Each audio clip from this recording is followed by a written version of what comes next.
Right, welcome to the UK Flooring Podcast, gents. So this morning I want to sort of set the scene. I'm at Vebro Polymers in the Northwest. Guys, let's put commercial flooring industry to one side. Who are you? What's your backstory? And what's important to you? Wow. Big question. Firstly, just by way of introduction, Mark Verinder. Thanks for having us, Tom. Really appreciate it. I've spent the first 20 odd years of my career basically looking to have some fun. And you'll understand why I kept searching when you listen to my backstory. So I left college and studied law at university with the intention of becoming a barrister. Very quickly realised it wasn't, the fun that you'd imagine, representing criminals and stuff like that. Not learning my lesson, I then took on a training contract to become a chartered accountant. So worked in practice. I'm a qualified chartered accountant, and worked in practice for 6 or 7 years as an auditor. Right. And since then, I realised that the sort of technical side of things wasn't particularly what excited me. And it was the commercial side, taking that financial knowledge, the little bit of legal knowledge that I retained from when I actually turned up at university. Apologies, mother. And I really found myself, as you got more senior in finance, having that ability to really influence businesses. And I ended up working for one of the big four accountancy firms in corporate restructuring. So basically taking businesses that were in difficulty, either being appointed by the bank or even the business owners going in and trying to restructure those businesses, make them more efficient, turn them around. And that was where I got a real taste for the commercial side of finance. And then sort of over time, sort of progressed and done a number of roles as FD, CFO, worked alongside the CEOs, really learned sort of how you influence cross-functionally. And I think that's where, as an accountant, you can really influence a business. It's not just, you can't do this, you can't do that. It's really understanding how finance can influence other businesses. Took a job as a CFO, working in resin flooring, absolutely loved it. And then, a couple of years later, found myself as one of the co-owners of Vebro. Brilliant. Okay, so we're in the resin, and then you've gone completely on your own, like with a business partner. Is that how? Yeah. So I've got 3 business partners, albeit a senior leadership team that have been in the industry for years that we sort of heavily rely on. We worked for a big corporate. They went, as a lot of big corporates have done, went through a lot of internal change. They had an active investor. And ultimately, the business that we worked for, we were the leadership team, became a brand within a much bigger group, which works on a big corporate level. Ultimately, they didn't need people to run that brand. It's you don't need a CFO, you don't need a CEO. And we saw an opportunity in the market with Vebro, whereby we could almost take our corporate knowledge and then look at, so you have 2 extremes in our industry. One, the big corporates, where ultimately it's construction chemicals, construction products offering. And the resin flooring tends to sit within that. So within that, you get lots of efficiencies, you scale up. You're obviously on projects whereby you need multiple sectors, multiple brands. However, you then have the other side where you've got most privately owned companies. It's very much just about fulfillment. They can't do the big projects that the big corporates can do. And we saw an ability to really take that sort of big corporate knowledge, but then the entrepreneurial sort of appetite that we had and the expertise that we've got in our industry. I'd always been frustrated, sort of working for other people. That going to bed, trying to second guess other people's decisions. You can do all you can to, influence from your sector, but ultimately someone else was making that ultimate decision. And with the guys that I knew that obviously were becoming available and stuff, we saw an opportunity to bring that expertise, that friendship together. And to be honest with you, I've never slept better since we just started Vebro, because I go to bed and I know that if anything goes wrong, it's based on me. Thoroughly enjoyed the 5 years since we started Vebro. I can see the fun part. We'll come back to that. And the same question to you, John. My story's nowhere near as sexy as Mark. So it's more straightforward. But yeah, straight out of uni, went to work for a marketing agency for a couple of years and then moved geographically, so I was looking for another job. in between that, I was doing a little bit of labouring for a liquid roofing business. And then all of a sudden, weirdly, an advert came up for a marketing person within a local and leading supplier of liquid roofing systems. I thought, I'll blag that. Had the interview, got the job, quickly moved and had a bit of an obsession with getting into sales once I was in that structure. Moved over to sales in roofing and got into flooring, and I've never looked back. Absolutely love resin flooring and everything about it. Brilliant. So for the uninitiated, who is Vebro Polymers in a few sentences? We're an agile specialist resin flooring manufacturer, but also a solutions provider. So we don't just stop at that, making sure, we supply materials on time, materials that are good quality. We actually take those materials and provide solutions, from working from the outset with the architects, end users, main contractors, and also, our contractors, our customer base, but really offering that technical support and the sort of detailed sort of specification side of things as well. So where are the products manufactured? Where they're stored? What's the overall, from it being manufactured to where's it available? Like what's that process look like? It might be worth me taking you back a little bit here because, we were a startup, we're over 5 years old now. Yeah. But we're actually almost the reverse of how most startups come about. Generally with a startup, as you'll well know, is it stems from someone having, inventing something or having a technical knowledge, to manufacture that side of things.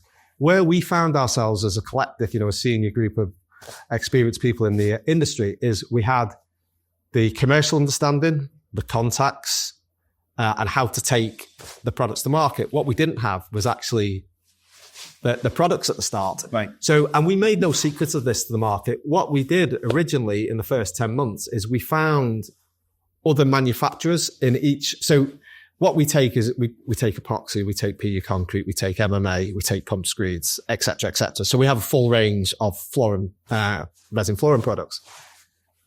What we weren't intent on was manufacturing everything ourselves. But what we didn't want to do was ultimately partner with taking other people's brands to market or compete with our suppliers.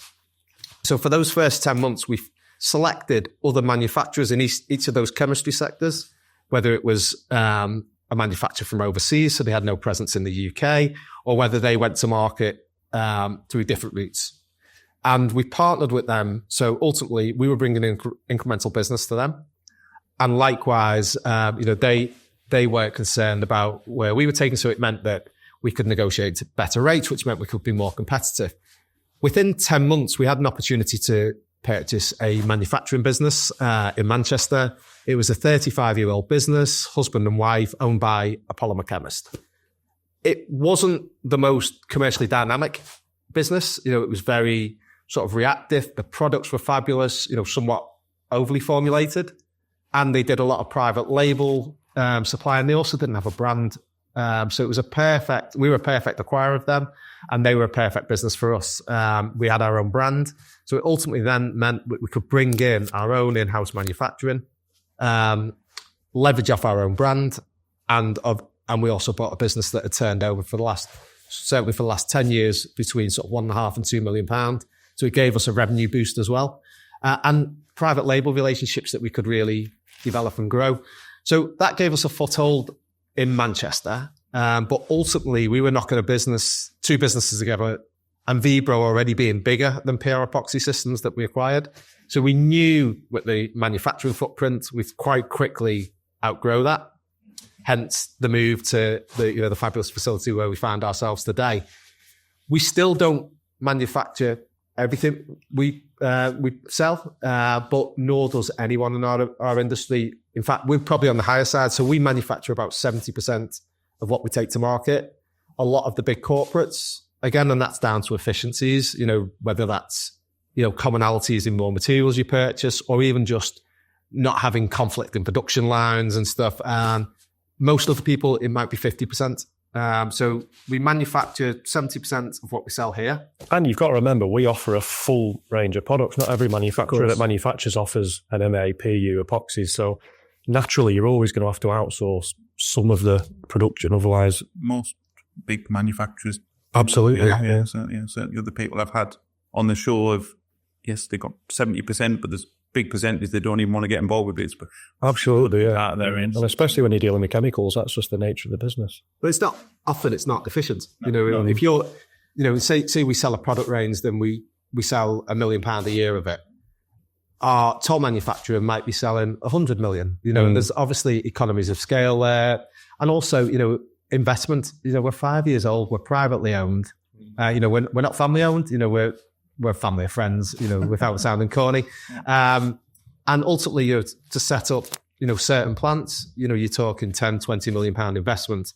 We can invest what money we do have in other things, rather than just being caught up on that. And we have fabulous supply partners, that means that they're geared up. If we need, £100,000 worth of material in a week, they can do that. Whereas if we were doing it on a smaller scale, we just couldn't sort of meet the requirements of our market.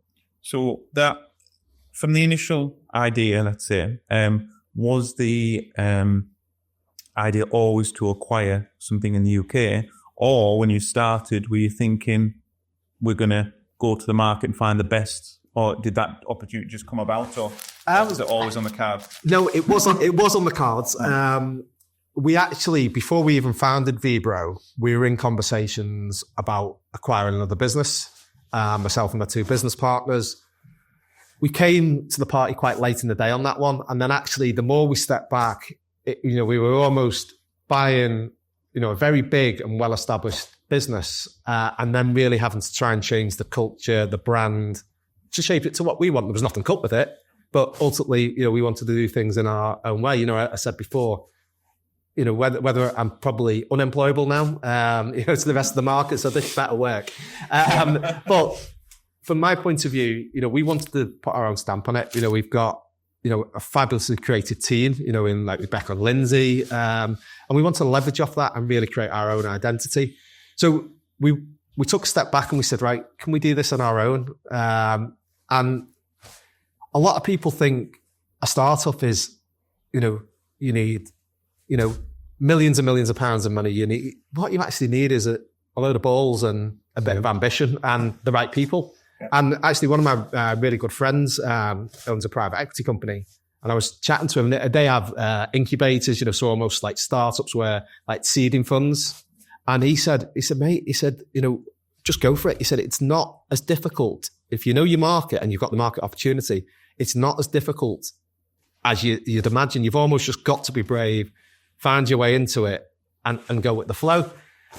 We did know that we needed the manufacturing sort of arm pretty quickly.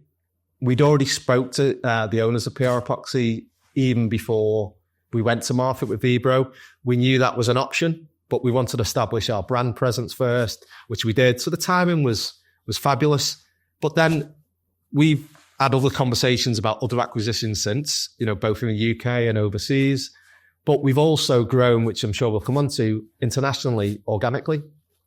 So it's almost a horses for courses type model.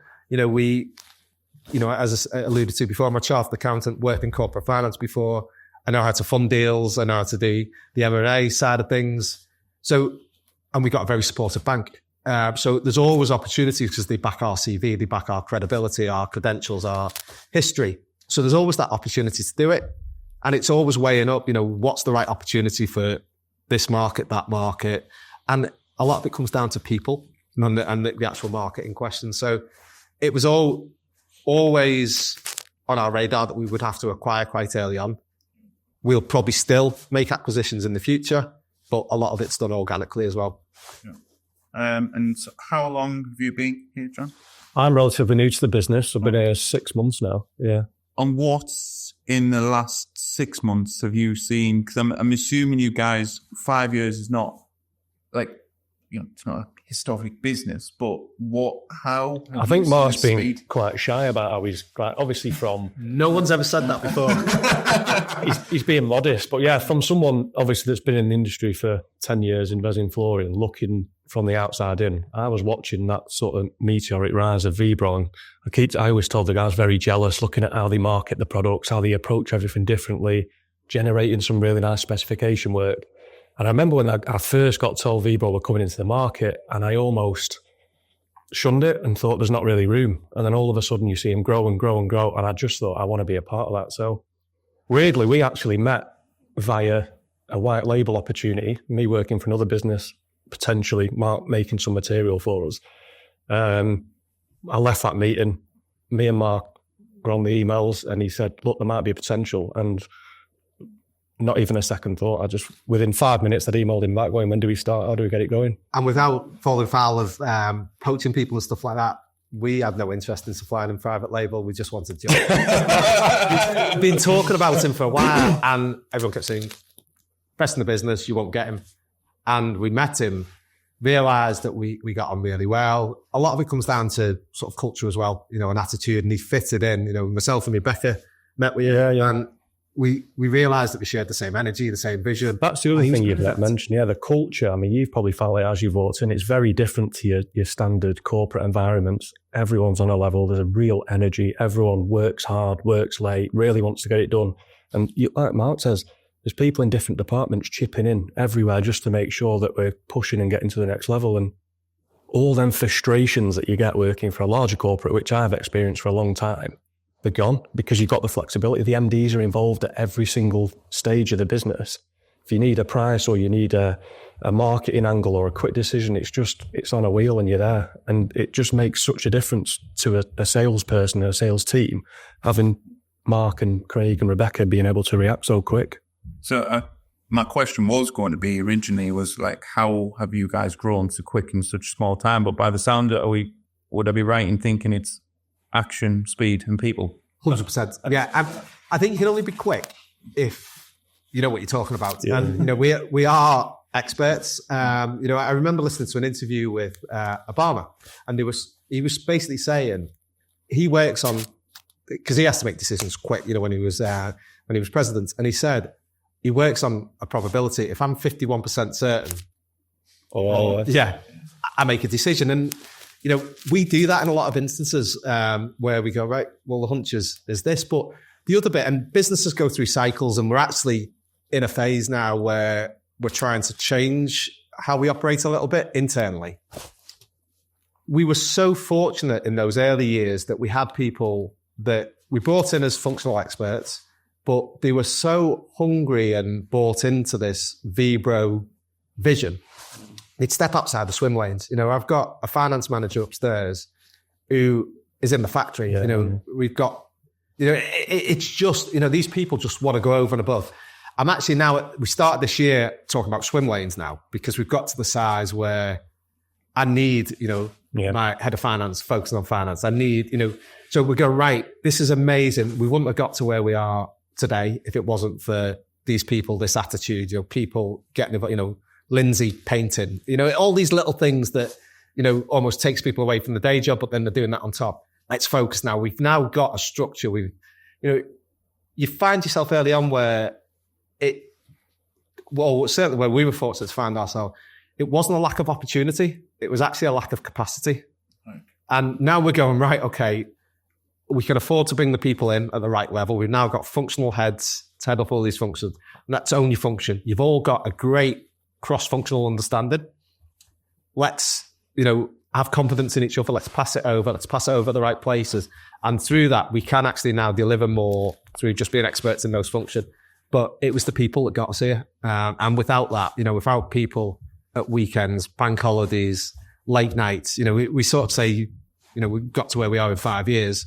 The working hours has probably meant it's 10 years because, you know, everyone's, you know, doing sort of 20-hour days, and that's not always sustainable. That's not always, you know, expected. But, you know, people are doing that. You know, I think the guy from Brewdog got himself in a bit of a mess recently talking about work-life balance. Me and John were laughing because we actually support them to an extent. I think it's about work-life integration.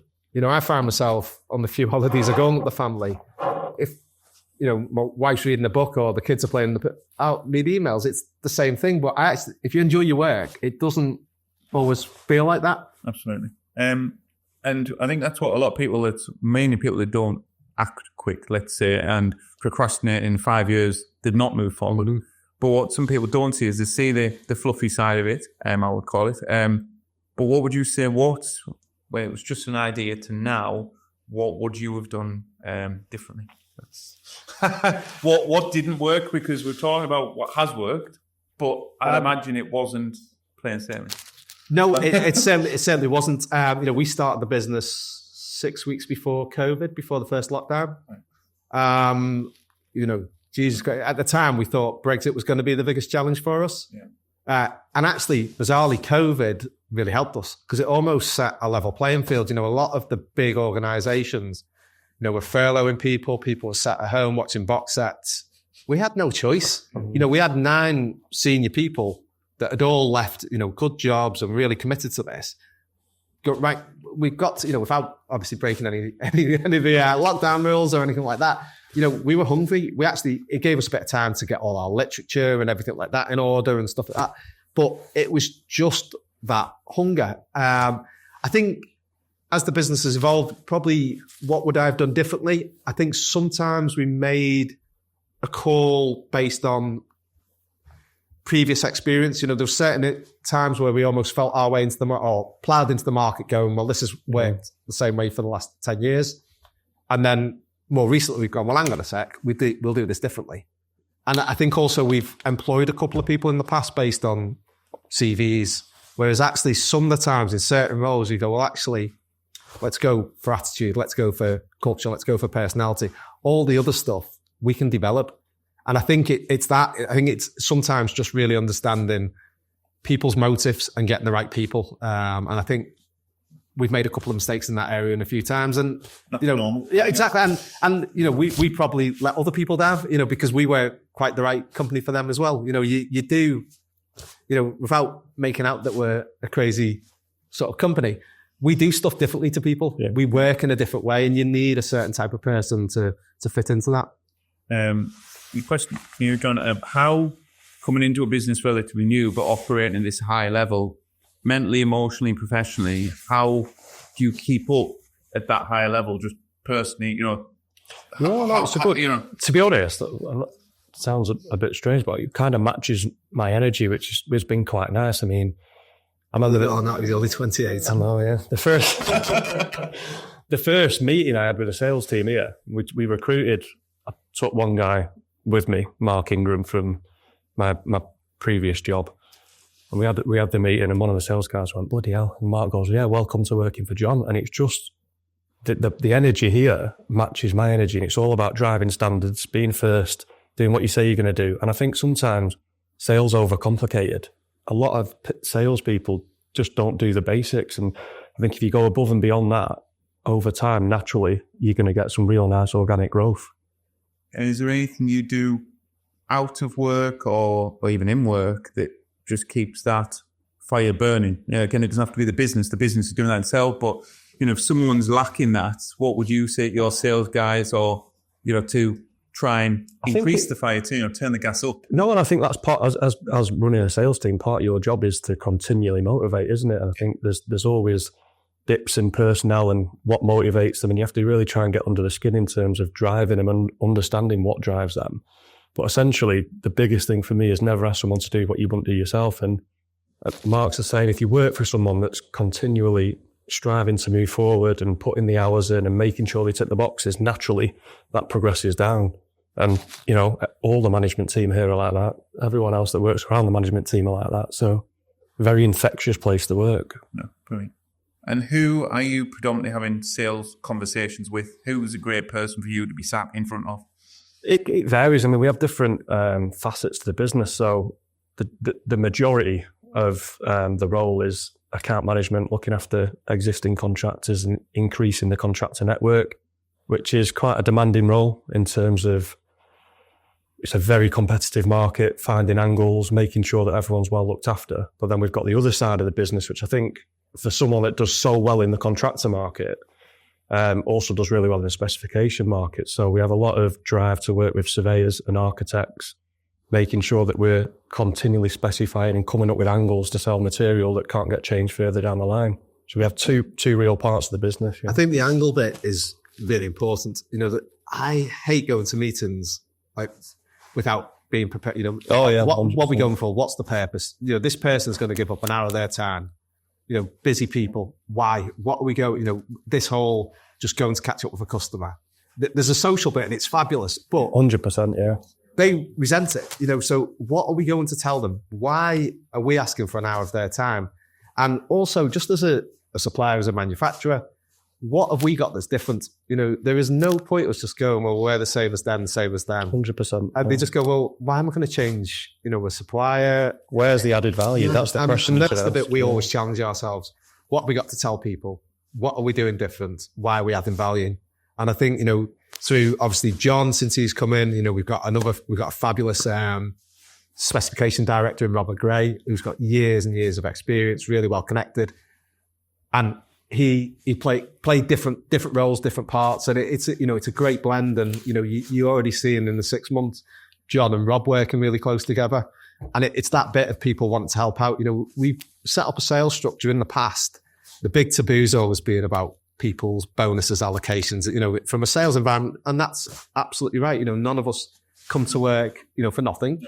It's, and what we did is it's one pot, if Vebro wins, we all win. And therefore that means that ultimately people aren't, hiding, projects, hiding opportunities, blocking other people from speaking. So basically our customers, the end users, get to speak to the best person for the job, and they use each other, they, bounce off each other. And also, let's be honest, one person isn't always the right route to market. You might pull on someone else's skills. I often on a job might pull Robert in when I need a bit of support on specification, but Claire's also at the office churning out quotes, making sure she's doing reoccurring calls. So there's no sort of competition within the team. It's all one part. We all drive forward for the same end objective, which is to grow the business. And I noticed, I did a little bit of research, but how does the Vebro sort of partnership work, with the customers? Because again, yes, we're here in business to sell something to someone, but that's the very blunt way. What does a partnership look to you guys? How is that different to, again, someone just buying some product and putting it on the floor? What does that look like to you? Well, from my perspective, a partner obviously is someone, and this is the key goal to any partnership, is reciprocal business, isn't it? So during an open specification, who's going to put your materials forward and vice versa? From a manufacturer's perspective, who deserves to be put forward for leads, which are gold dust in our industry. It's not, they don't come as easy as you think. So who can you trust? Who's giving you work that you want to reciprocate with? And who's going to win a job, which is the ultimate pure partnership, isn't it? And the big bit for me is partnerships are great when everything's going well. Yeah, 100%. We're giving each other leads and we're winning a big project together and we're all going out, for dinner and stuff like that. We work in an industry where, whether it's environmental, things we encounter problems. We're not selling prefabricated materials.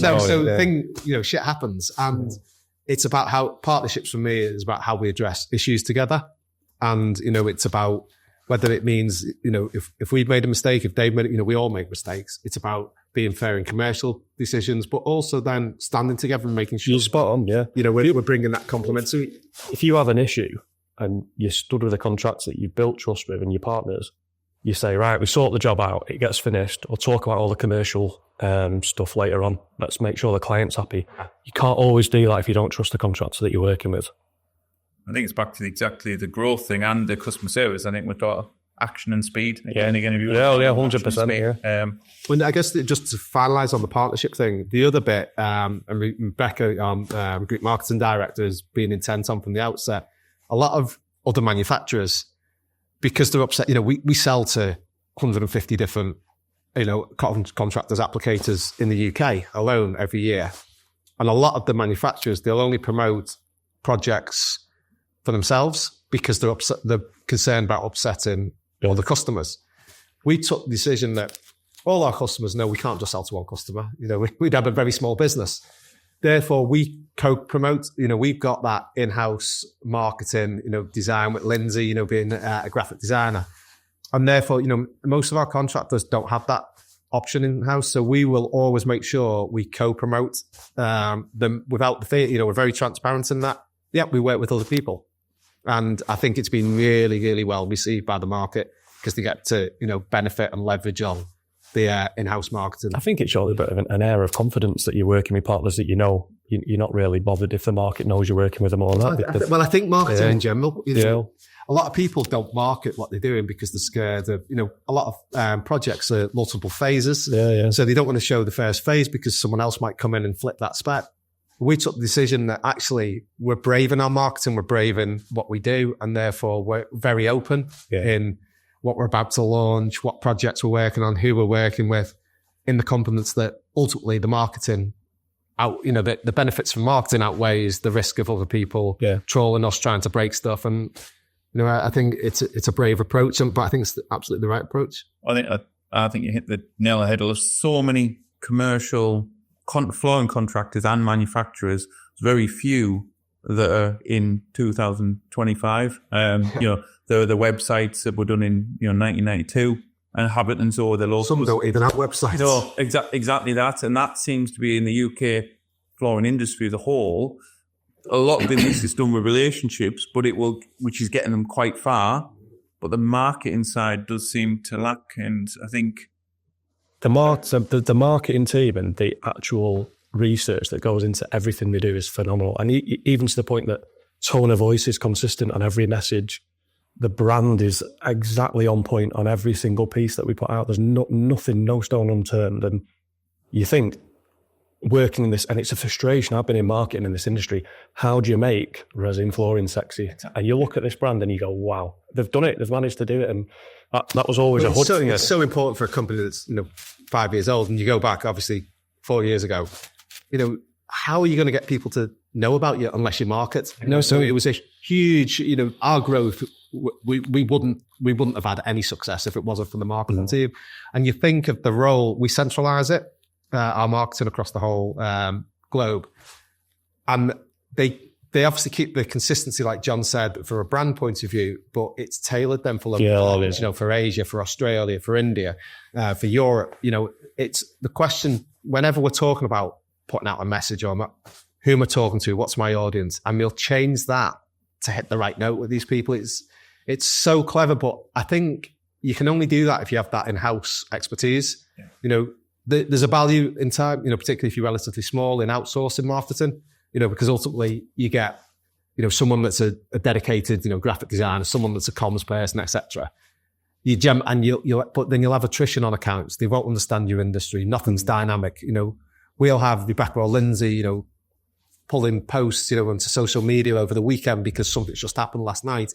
It's so dynamic and engaging, and it, as I said, our business wouldn't be Vebro if it wasn't for those two.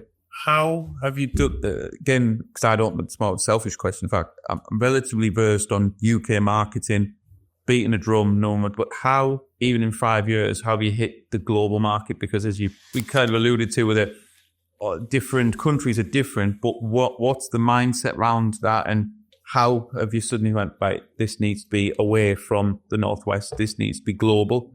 What's that step? And I imagine it's not. Yeah, so there's a couple of sort of answers to this. I think first and foremost, we had to be quick because ultimately a lot of this stuff is based on, historic relationships, personal relationships and stuff like that. People that have left other companies to start up, and there's a one-time opportunity there, even economically. There's Asia might be flying, India might be flying. India, for example, as I said, we chatted just before we started the podcast.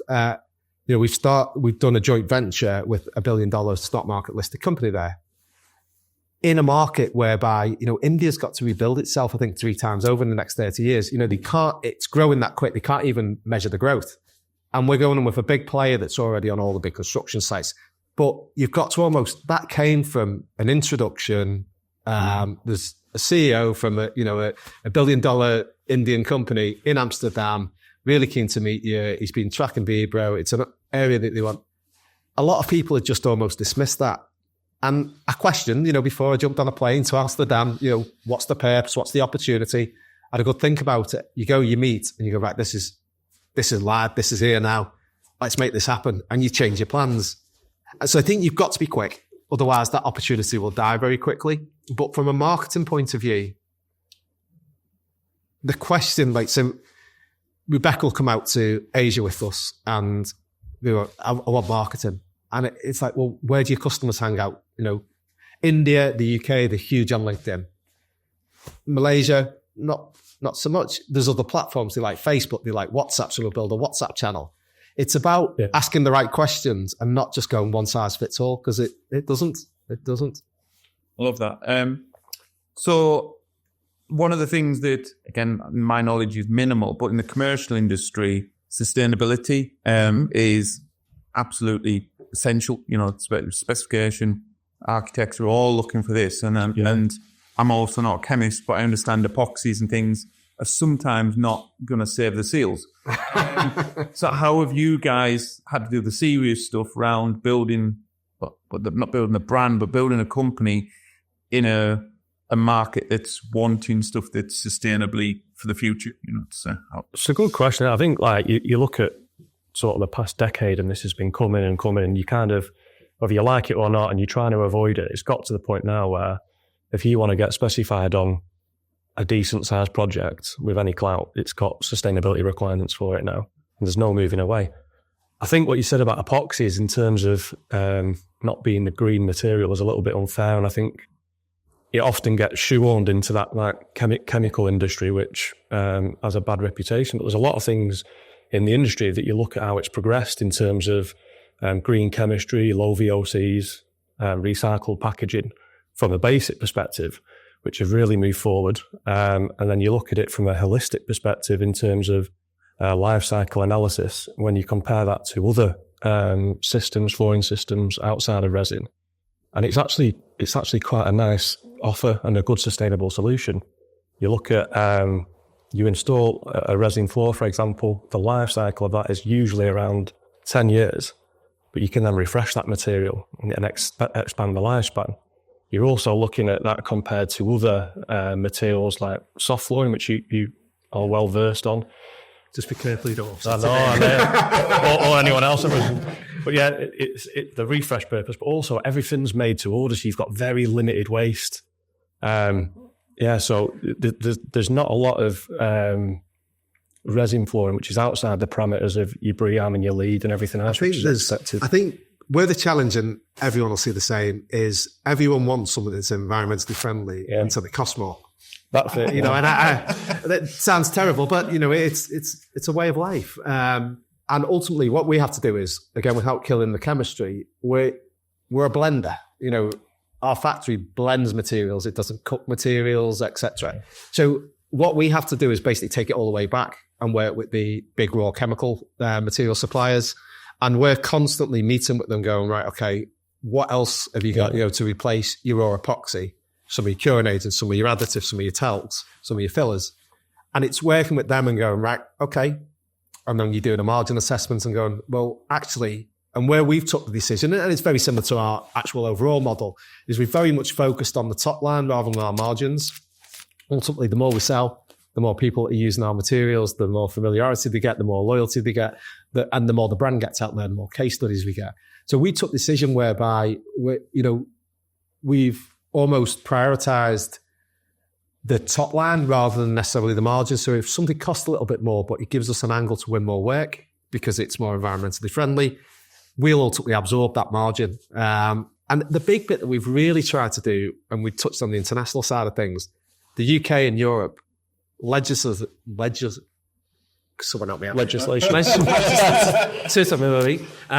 It's, the requirements are a lot higher. You go into some of the other countries in the world, some of the other areas, they're not there. There's red list chemical materials and stuff in there. We actually took the decision, it was one of the things I was telling the Indian market when I was out there, is we're taking European quality products with European standards to the market before it's even required. So we've just launched or relaunched our PU concrete in Asia, and it's phthalate free. So we're already taking something out that the market isn't demanding. It's on the overall, red list, but it's not actually being sort of banned. And we're actually doing it first. And there's a cost to that. The actual cost of the BOM is more expensive, but ultimately we're doing the right thing. And also we get a step ahead of other people. So I think that's a a key bit. And the other bit, again, from an international point of view, is really understanding where you can, obviously, we're trying to be a global player, but supply locally, so you're reducing, transporting fillers and sands and stuff. And a lot of the actual aggregates and stuff, they go like terrazzo, for example, it's recycled glass. So there's lots of other things there, but I do think it's a case of almost being proactive, getting ahead of the game, accepting that you're going to have to take a bit of a hit on your margin, and then working with the raw material suppliers to really go, right, what's next, what's coming, and trying to adopt that earlier. And don't get me wrong, like we also lose business from it as well. You talk about we've removed a certain additive from our PU concrete, which some of the market ask for. And we've said, no, we're not going to do it. We'd rather lose the job than put that additive in because we don't want to put anyone at risk. So it's not just about winning business. It's about standing strong with what you believe in and the brand's pushing as well. I see it slightly in commercial. My expertise are in residential, but in commercial side, I see wood flooring then being VE'd across to LVT. But then if you compare LVT, I think someone told me it's 10,000 or thousands of standard straws you do a drink in one plank LVT, but you've got McDonald's and KFC doing paper straws. Just to be, if you look at maybe the epoxy life of a commercial floor, and it can be overcoated or whatever, but your LVT's got to be lifted and then go to it. So all again, is it price? Is it save the seals? I think there's a lot of it's and ultimately we've got to have a floor or a solution that serves the purpose, how it's going to be used as well. So there's so many dynamics at play here, but ultimately I think in every instance, the only thing you can do is question, can we do this in a more environmental way? And really keep challenging yourself as you. And you are right, that resin flooring versus soft flooring crossover is becoming more and more apparent now as you see resin being used in commercial areas, being specified in commercial areas so much more now. So you're going to keep coming up against that. Well, that leads on to my next question. 2025, end of 24, what are the trends? What are you seeing? What is leaving on the wagons every week, every month? What's your predictions of what's going on the floor, basically? So I think we have to look outside our own trends because 5 years in, and the energy we're going at things, we're growing organically every year. There's a huge market share still available for us. So we almost can't look year on year internally because we're naturally just acquiring market share. But I think overall, resin is becoming a lot more understood, a lot more accepted in the market. It's coming into, more commercial areas. That's the big drive, isn't it? The way we've always looked at things is our competitors are not other manufacturers in our industry. It's actually other markets, and it's really getting out collectively and trying to educate the market. Like I've just joined the board of FERFA, our resin flooring sort of governing body. And the big role for FERFA, people pay their subscriptions for them to go out and market our industry. It's not to market Vebro because Mark sits on the board there. It's to market our industry. And I think, we as manufacturers, we as an industry collectively can really promote that. But I think, we're quite fortunate that we're tracking, and we're obviously, we see all the time European trends because of our just about market, trends in Asia, trends in Australia, trends in the US, trends in India. So we're sort of taking that, sort of different view. Particularly in Europe, you cross back over to that commercial sector again. Netherlands, Germany, France, resin is everywhere commercially. It's in your hospitals, it's in your schools, and we're kind of like lagging a little bit and catching up, but you can see the specs coming in now in terms of that turning. So that's definitely where I see the growth in this industry. And we're almost in control of our own destiny because our marketing team, that's a big part of it. They're educating the market, they're approaching end users, there's dedicated, very focused marketing campaigns, at certain sectors, to really almost change, people's perception of other alternatives.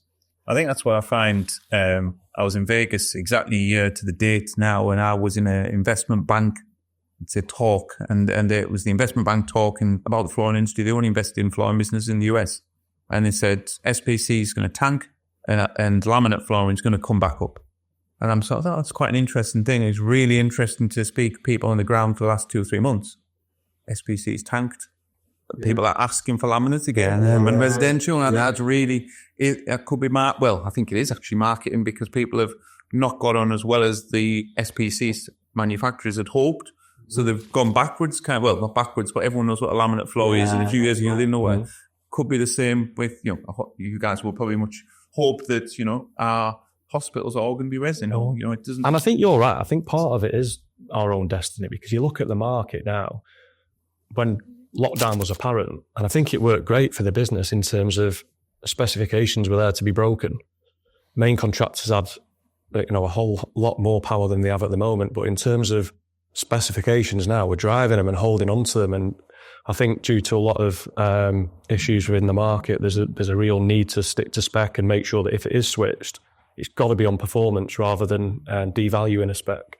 So yeah, if we play it right, I think that the world's our oyster in terms of growing that commercial market. Yeah, and lead rather than follow. 100%. That's the yeah. Completely off subject, but we're obviously sat here in your new HQ. Again, what was the rationale behind new building? As I think you guys mentioned before the podcast, this room didn't look like this last week. No. So again, what's the thought? It was all done for you. Yeah. But yeah, where were we before? What's the future? And it kind of leads on to what's next was the question after that. But the reason for the move? Again, multiple reasons. First and foremost, our previous manufacturing facility came with an acquisition. The previous owners also owned the property. We knew we'd very quickly grow out of that. We had a 5 + 5 year lease. We've just bought ourselves out the lease 12 months early. We just hit a bit of a bottleneck whereby it wasn't affecting our fulfillment, but it was making our fulfillment was more inefficient. We were, and the flow, the operational flow from a manufacturing point of view. So there was that element. We really, we've outgrown our previous facility. And again, possibly a little bit harshly, we didn't believe that the facility, it was a series of 5 big units. It wasn't the big, attractive sort of building and, new build that we'd like to present we didn't think it presented our brand in the right way. So we almost shied a little bit away from having meetings on site. And then there's an element of, comfort for our staff. As I said before, we've got a fabulous team of people here. And, you can see here, we've got beautiful offices, air conditioning in the summer, it felt, more appropriate, more reflective of the brand. And then the other bit we wanted to add was we want to really facilitate new entrants into the market. We're a young, hungry company. We want to think about, who's going to be the big players in 5 years, 10 years. And that a lot of the time that starts with the apprentices, or people even that are working almost in a slightly, they might be working in roofing or something, but they see opportunities all the time on the same projects for flooring and they're interested. So we've opened a training centre here as well, to facilitate that. As I alluded to before, tying in with Further to be able to host some of their training programs for their apprentices and stuff. So there's lots of reasons. I think the other thing is it's a signal of intent for the UK. I think there's a slight perception that Mark and Rebecca are doing so well in terms of growing the foreign market that there's been a lack of focus, but it's just not the case. You look around and see what they've invested in UK-wise and how they want to grow this part of the business. It's just obvious, isn't it? I love that. In tradition UK Flooring podcast style, I've got some slightly more intimate questions, just for a bit of fun for you guys.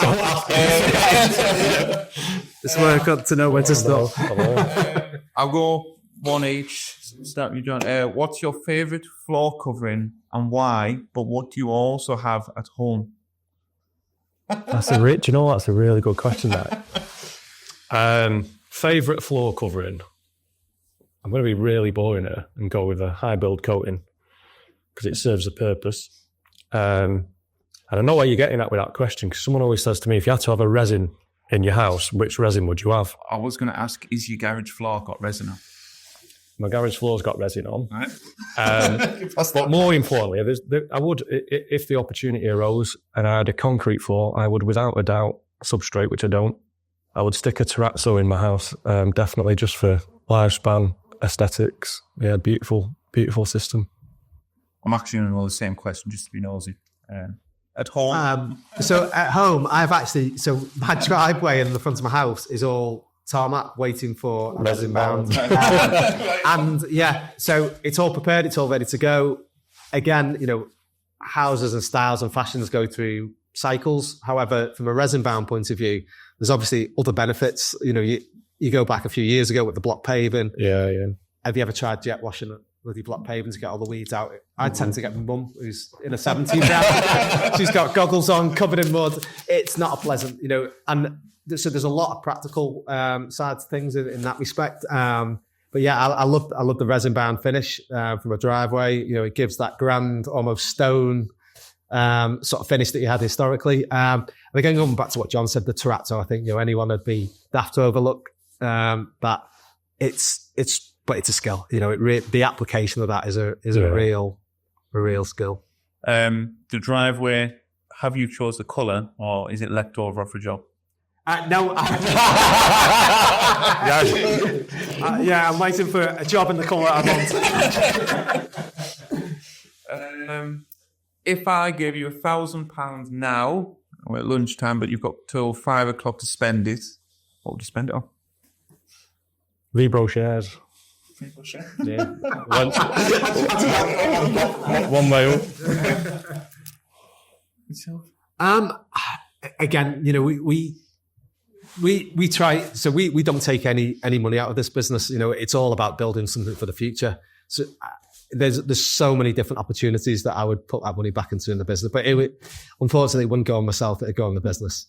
Brilliant. If you could change your profession today outside of the flooring industry entirely, what would it be?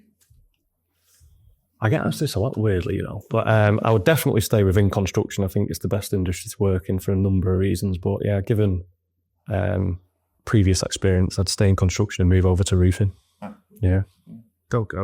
I think I already told you I've obviously chased fun for a number of years. I absolutely, my job now as the CEO of Vebro, no day's the same, so I almost get that fix of doing everything. We just run a business, so it's almost, it doesn't really matter. And I remember listening to an interview about, I'm a big Liverpool fan, and Jurgen Klopp, what a guy. But they were actually saying you could almost put Jurgen Klopp in as the CEO of any company, because it's about a skill set, a leadership, a vision, an energy, how you motivate people and stuff like that. And I don't see, I've long since accepted I'm not going to be a footballer. And I don't see the need to change profession. I honestly don't. At times the weekends get in the way of work. It sounds horrendous. It does mean that as well. And I also, I thought you'd got through a whole meeting then, or interview, without bringing Liverpool into it. I'm not every meeting. If you want to devise people in a meeting, just bring Mark with you to talk about Liverpool for a little bit. Which leads quite well onto that, Mark. What is one thing, your least favourite part of being CEO? One thing.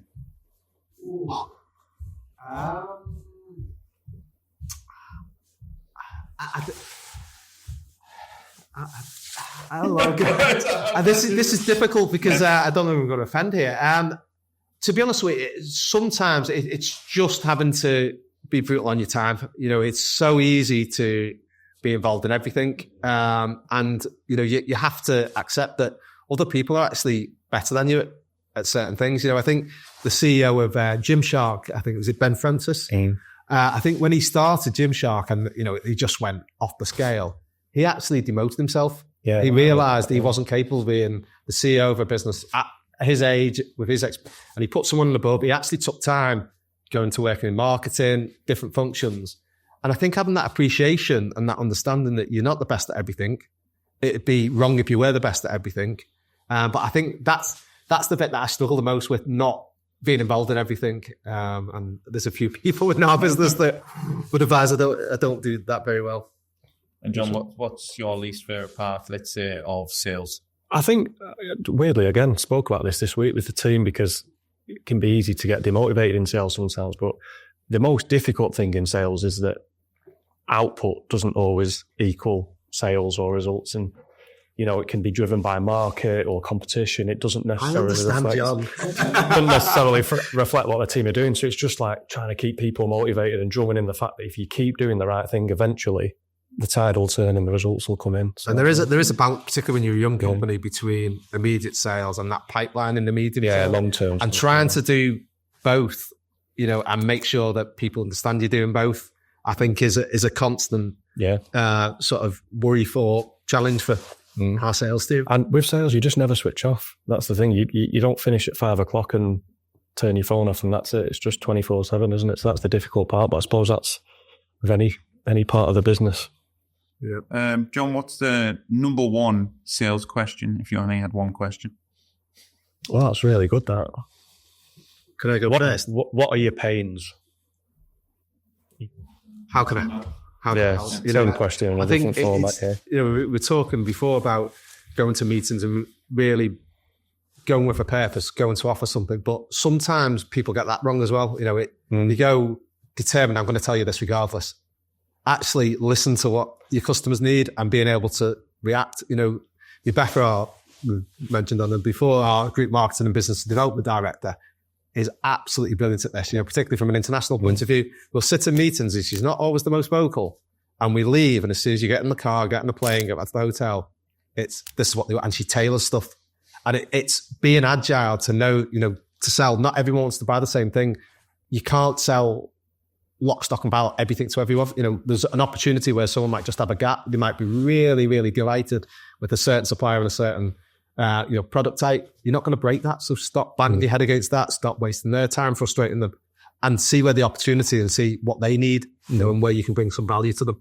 No, and Mark, how are you brutal with your time? How do you manage that? Not too well.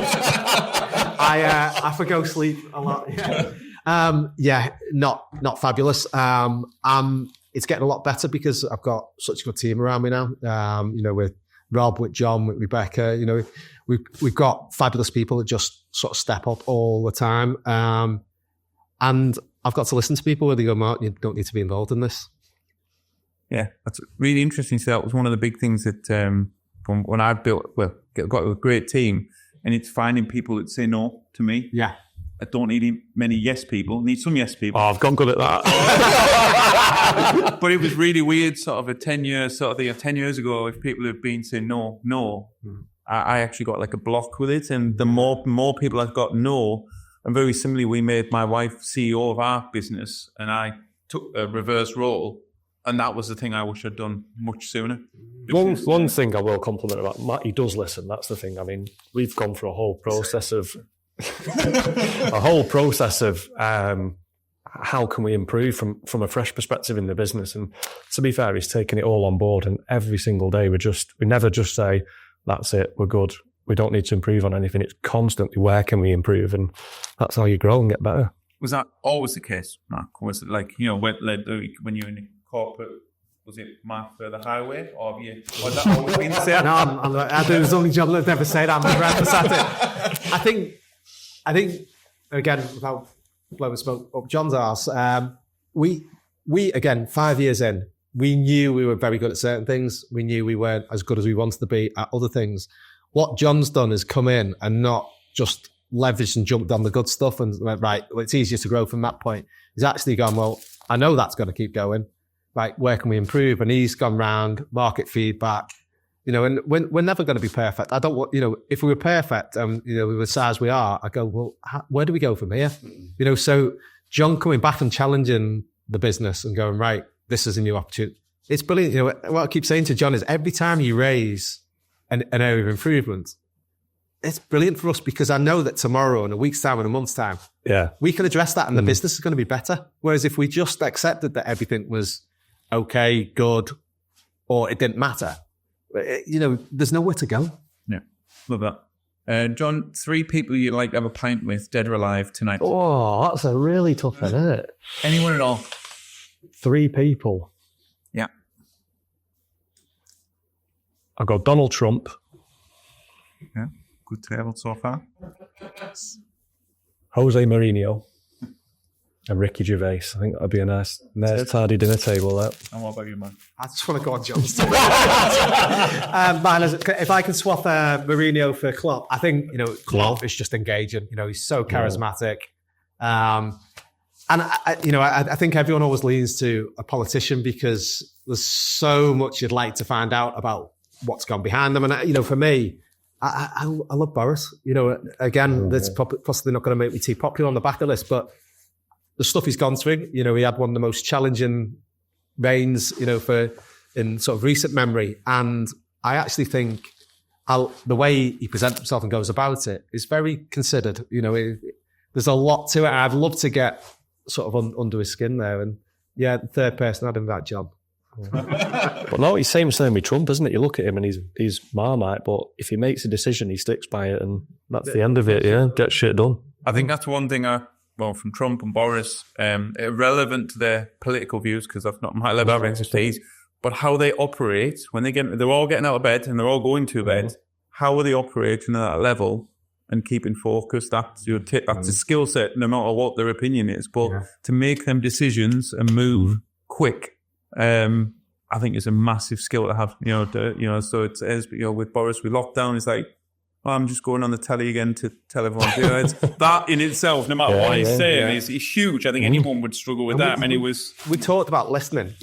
These people, they're not experts in, defence, in economics, in health care and stuff like that. They have experts, and they are basically just briefed. They take all the information together. They have the wider overview, put it together, and they make a decision. Or they front it up. A lot of the time, they're an actor. They're on the front. They're presenting something. But yeah, I think it's there's so much to learn behind that and observe from it. As John was laughing before, a lot of our sales meetings, I will come in and I'll be, basically stealing something from, Arne Slot's interview before, from the Friday. One of the things he took over from Jurgen Klopp. Jurgen Klopp gave Liverpool one of the most successful periods in a long time. Arne Slot wasn't a household name. They employed someone that basically wouldn't take all the assets and rip them up and start again, like United do every 18 months. They basically said, right, how do we maximize the assets we've got? Who's the best fit for this? But he had to tread so carefully because they had an absolute legend there that was miles more qualified than it was take. So he had to deal with it. And they said, how are you going to improve? And he said, well, Liverpool, what Klopp did, were outstanding 8 times out of 10. I want consistency. If that's in there, I want it 10 times out of 10. And we say it from Vebro, whether that's, from dispatch in production, mixing, whether it's how we present ourselves in meetings, whether it's the service we give, 10 times out of 10, let's go for that consistency. So this coming to the end of the podcast, John, if there's someone in the flooring industry is listening to this podcast, think, I want to be involved in this. So the training, becoming a customer, or just being nosy, want to do some business with you, what's the way to get involved with that? How do they do that? How do they get in touch with you, the team? What's the buy? Yeah, I guess so. Is it bought from yourselves? Is it in distribution? Just give us the... Everything is direct. We're a direct business. So yeah, very easy to get in touch. Click on the website, hello@vebropolymers.com, and that'll put you in touch with, that'll put you in touch with anyone you need to speak to. But yeah, look, we're all hands on. An inquiry comes in, it gets fielded out pretty quick. I think that's the best bit. We get inquiries from all over the world. And we never dismiss an inquiry. We always ask the right questions. We're very quick on going back to it. At times we will say to people, really sorry we can't help you. Whether it's a reason that's too low cost, or we don't have the exact product range, or they've misunderstood our market. But we will always give people the courtesy, the time to understand what their needs are, to see if we can help. And we'll assess every inquiry, every bit of interest on its own merits. From a sales perspective, that is really annoying when people, you will get an inquiry for, might be a patch repair of 3 or 4 square meters. Oh no, I don't do small jobs. And you're like, yeah, but if you looked at the client, if you looked at the revenue of the client, the further opportunities, you should never, ever turn away any opportunity that comes in through an inquiry. No, I think another commercial contractor said on the podcast, there's no such thing as a bad job, just a bad price. 100%. Yeah. Absolutely. That's it. Give us a little bit on the training side, because obviously we're Cockerill & Co's a training provider as well. So if someone wants to get involved in the training or know about the product, what can they come here to do, or what's in the future this year? What's available to people? Well, we've got standardised training schemes for all of our product range, but as and when, if we get bespoke training needs for certain materials or technologies, then we're happy to kind of provide bespoke training sessions too. But I think training academy's just opened and we've got 9 sessions booked in now between now and the end of Feb. So it's going to be busy. And I think what we're trying to do, and again, there's a bit of an investment on this, which, John's been banging at me for a while, is we're not just hosting training sessions based on a project opportunity. No, it's not just to give a reference point, a sample to win a job. It's very much to facilitate the growth of our industry. A lot of those training sessions booked in are existing customers, but we're training their estimators or anyone else involved in the business to try and add value that way as well. I think this is something we learned really early on, is that a lot of people that drive decisions which manufacture or whose material to use is the actual people laying the floor. It might not be the owner who no longer is, on site laying the floor, because it's all about application, ease of application, enjoyment of laying the floor, or just feeling like, they're listened to, that they play a part in that decision making. So it's really sort of, we have obviously the relationships with the people that ultimately place the order, pay the checks, but it's really getting the confidence and the relationship with the people that are laying the floors. I think that's the biggest thing, where many businesses employ sales, business development managers, etc. But I also think the person that's buying the material, buying the flooring, has a level of due diligence. So if you think, right, I'm going to swap supplier, that's great for, let's say, a business development thing. But I go back to the owners and say, have you done real due diligence on that company? Why not go and get in the car, spend a day with them? If it's a great fit, it's a relationship you're going to have for many years. But don't just expect, it obviously relieves the business cycle of it, but I'm advising that to everyone, because it just makes more sense. If you've got an owner-managed business and they decide that they're going to change that material, the impact on that person goes far beyond the order, because you've then got the guys on site laying it. His phone's not going to stop ringing if that material's not right, and ultimately he made the decision. So it's changing that habit is more difficult than just, there's a good price, mate. And also with the training, I see it as a two-way thing here, in as much as it's absolutely invaluable feedback for us. Yeah, I think sometimes, people shy away from feedback because the worst thing you can do is ask for feedback and do nothing about it. If you're going to be brave enough to ask it, you've got to stand behind this. Doing the training days, you're actually getting, market intelligence. People go, well, actually, you could tweak this a little bit, and I challenge our business every day to be better today than we were yesterday, next week than we were last week, next month than we were the month before. Having people in that are actually, using materials, from multiple suppliers all over the world, and they go, well, actually, I like that bit, but one of your competitors, does this a little, and they go, why don't you have that? We've got our technical people observing this, and their job then is to take that feedback, so it's not just pushing, the sale, it's actually getting feedback from our ongoing research and development. No, I love that. Well, guys, thank you so much for spending the time. Thank you for inviting me here. No, it really did. Thank you so much. Thank you, mate. Cheers. Cheers, Tom.